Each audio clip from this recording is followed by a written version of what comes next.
Hello students, today we will learn the past tense. आज हम लोग पढ़ेंगे पास्ट टेंस।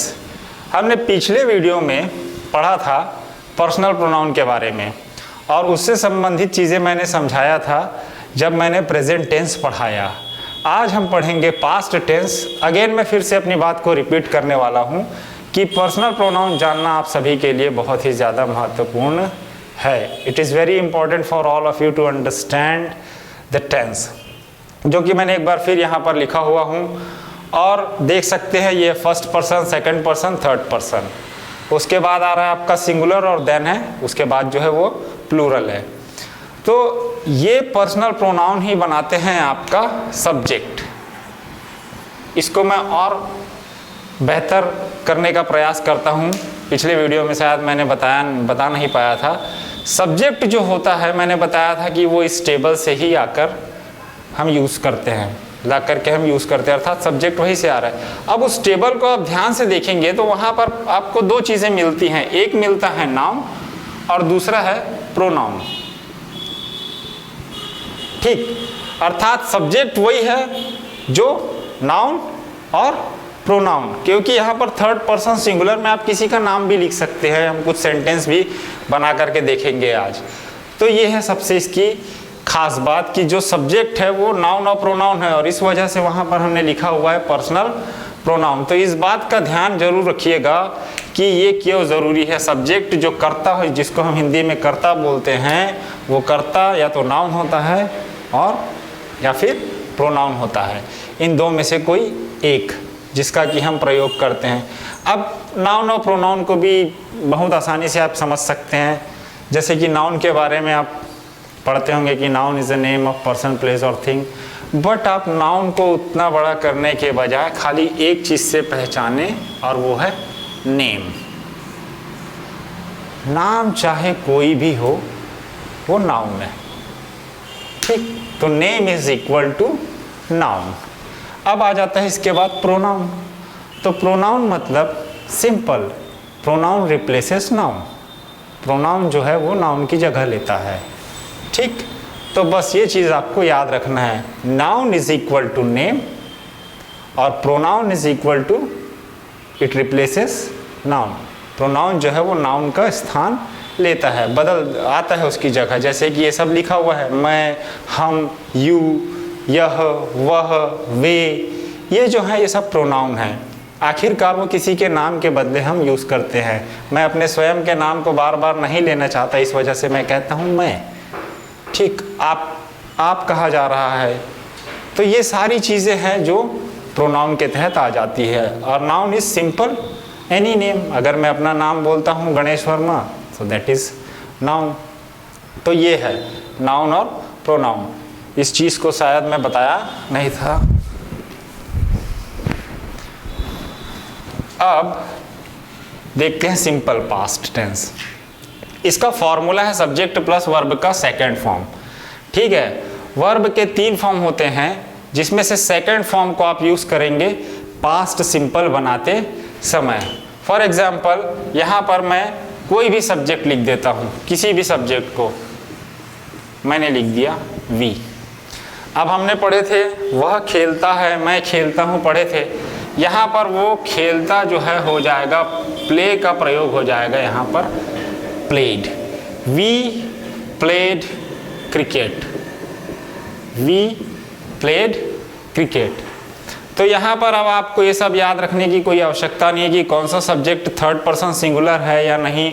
सभी सब्जेक्ट के साथ वर्ब का सेकेंड फॉर्म आपको प्रयोग करना है। जब आप इसका नेगेटिव बनाएंगे तो ये होगा we did not play cricket. जब आप इसको नेगेटिव बनाएंगे तो ये बदल जाएगा we did not play cricket. याद रखिए प्रेजेंट सिंपल में आप यहाँ पे डू का प्रयोग करते हैं, वही डू पास्ट में डिड बन गया।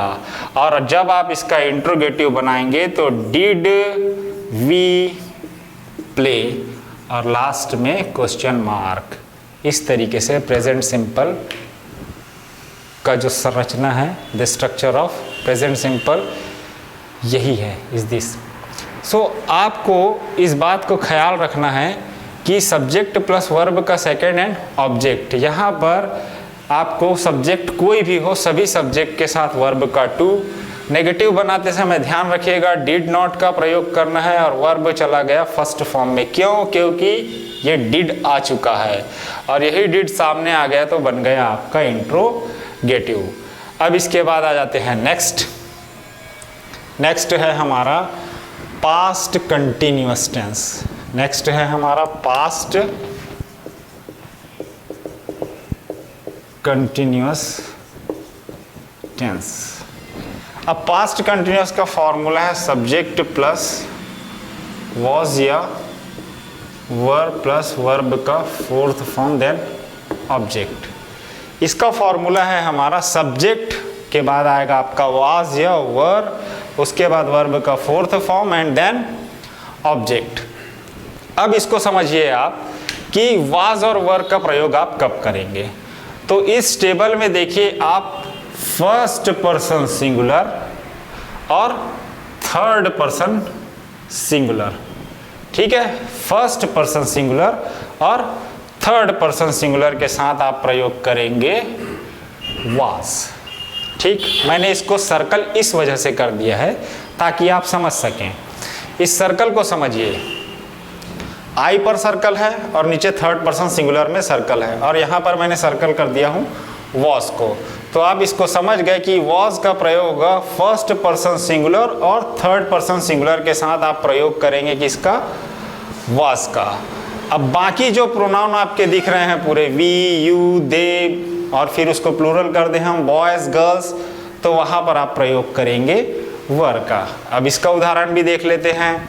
मैंने लिखा यहाँ पर वी, तो अब देख लेते हैं कि हमने सर्कल किया हुआ है वाज के लिए यहाँ पर आई और थर्ड पर्सन सिंगुलर में, लेकिन मैंने यहाँ पर लिखा हूँ वी जो कि है फर्स्ट पर्सन प्लूरल, अर्थात हम यहाँ पर लिखेंगे वी वर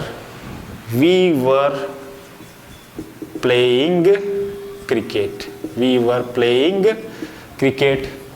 ठीक है, अब इसके बाद अपन लिख सकते हैं किसी दूसरे सब्जेक्ट के साथ। मैंने लिखा आई, अब आई में सर्कल है मतलब हम आ जाएंगे वॉज, तो आई वॉज। अब मैं इसको बना रहा हूँ negative, I was not playing cricket, I was not playing cricket.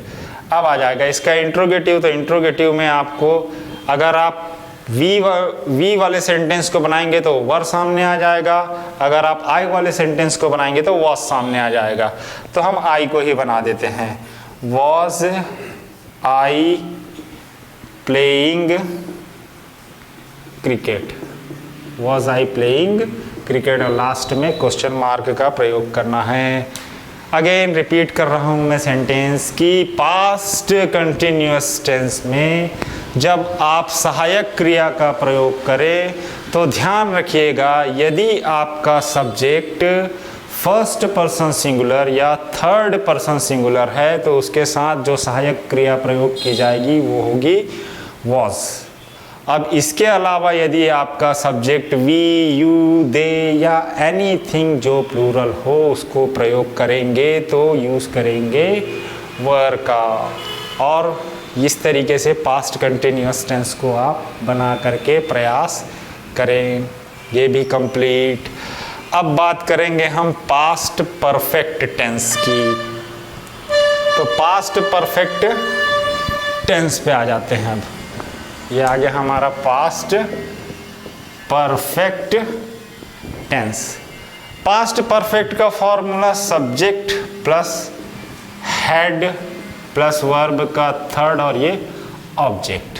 तो सीधी और साफ बात, अब यहाँ पर भी सब्जेक्ट कोई भी हो सभी के साथ आपको प्रयोग करना है हेड का, सभी के साथ। चाहे मैं आई लिखूं, वी लिखूं, कुछ भी सब्जेक्ट यदि हमने प्रयोग किया तो आपको उसके साथ लिखना है हेड।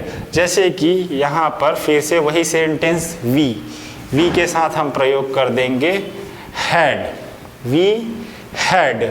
अब थर्ड फॉर्म प्ले का played, we had played cricket बन गया ये। इसके बाद आ जाएगा we had not played cricket, we had not played cricket, ये इसका नेगेटिव हो गया। और इसका इंट्रोगेटिव सिंपल, हैड को सामने ला देंगे हम, had we played cricket, had we played cricket, ये बन गया आपका इंट्रोगेटिव। तो इसका स्ट्रक्चर बहुत ही सरल, और सरल के साथ साथ इसको प्रयोग करना भी आपके लिए ज़्यादा आसान है, क्योंकि सब्जेक्ट कोई भी होगा आपको प्रयोग करना है हैड। यहाँ पर आपको थर्ड पर्सन, फर्स्ट पर्सन या सेकंड पर्सन कहीं पर भी एक्स्ट्रा रूल के बारे में जानने का कोई ज़रूरत ही नहीं है, because we are using had with all the subject that we use. तो जितनी भी हम सब्जेक्ट का प्रयोग करेंगे उसके साथ हम प्रयोग करेंगे हैड का, और वो बन जाएगा पास्ट परफेक्ट। बस याद रखिएगा कि मैंने पिछली क्लास में कहा था ये और ये सब्जेक्ट और ऑब्जेक्ट के अलावा जो चीज़ें बदल रही है बस उसी पर आप ध्यान दीजिए, बाकी सब ये बहुत ही आसानी से बन जाता है। अब इसके बाद आ जाते हैं पास्ट परफेक्ट कंटिन्यूअस टेंस। इसके बाद है पास्ट परफेक्ट कंटिन्यूअस टेंस। ठीक, तो यहाँ पर अब फॉर्मूले में चेंज हो जाएगा, ये आ जाएगा हैड बीन, और यहाँ पर आ जाएगा वर्ब का फोर्थ, और उसके बाद आ जाएगा ऑब्जेक्ट। बस ये वही है जो कि हम प्रेजेंट परफेक्ट कंटिन्यूअस में पढ़ते थे कि मैं सुबह से पढ़ा रहा हूँ की जगह अब आ जाएगा मैं सुबह से पढ़ा रहा था, मैं सुबह से पढ़ा रहा था। तो हम यहाँ पर प्लेइंग का प्रयोग कर रहे हैं, तो ज़्यादा बेहतर होगा कि मैं उसी से बता दूँ कि हम सुबह से खेल रहे थे, वी हैड बीन प्लेइंग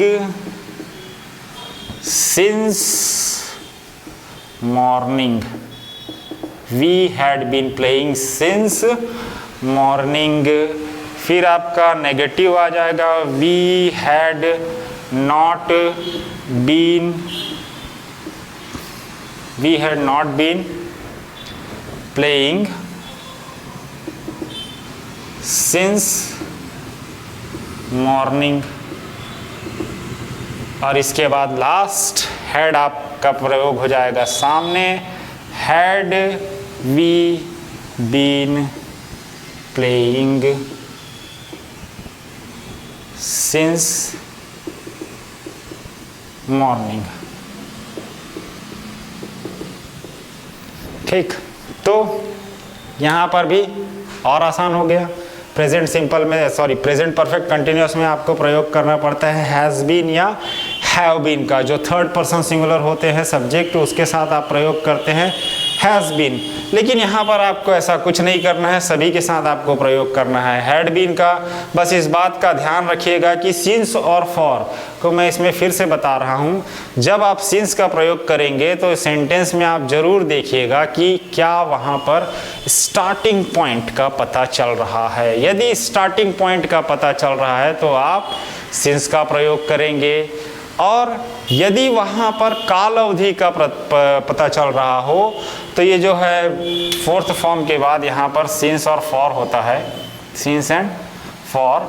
तो यदि वहाँ पर काल अवधि का पता चल रहा हो, जैसे कि 2 घंटे, 2 वर्ष, 2 दिन, ये सब पता चलता है, तो आपको प्रयोग करना है फॉर का। इसी सेंटेंस को हम बदल सकते हैं कि we had been playing for 2 hours, 3 hours, we had been playing for 6 hours. हम ऐसे लिख सकते हैं क्योंकि उससे पूरे ड्यूरेशन का पता चलता है, पीरियड ऑफ टाइम, पूरा काल हमको पता चल रहा है कि हमने कितने देर खेला, हमने कितने देर क्या किया, उसको बोलते हैं कि काल अवधि। और उसी के स्थान पर यदि खाली स्टार्ट से आपको पता चलता है तो आपको प्रयोग करना है सिंस। तो अब ये हो गया क्या हमारा पास्ट टेंस कंप्लीट। इससे भी संबंधित कुछ चीज़ें आप देख लीजिए जो इसमें हमने पढ़ा है आज, वो है उसको आप एक बार में और रिपीट कर देता हूँ तो आप पूरा पास्ट टेंस एक बार समझ जाएंगे। जैसे कि पास्ट टेंस में अब मैं सब्जेक्ट ऑब्जेक्ट नहीं लिखने वाला, सीधा हम क्या प्रयोग करते हैं वर्ब का टू। याद रखिएगा आप टेंस को पहचानते हैं उसके वर्ब